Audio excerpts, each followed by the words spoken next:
ചെങ്കടലിൽ നീ എന്നു പാത തെളിച്ചു, മരുവിൽ മക്കൾക്ക് മന്ന പൊഴിച്ചു, എരിവെയിലിൽ മേഘത്തണലായി, ഇരുളിൽ സ്നേഹനാളമായി,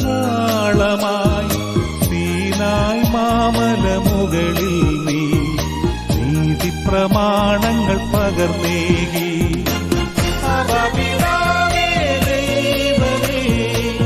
അവിടുത്തെ രാജ്യം വരേണമേ, അങ്ങേ തിരുഹിതം ഭൂമിയിൽ എന്നെന്നും നിറവേറണമേ. ഇസ്രായേലിൻ നാഥനായ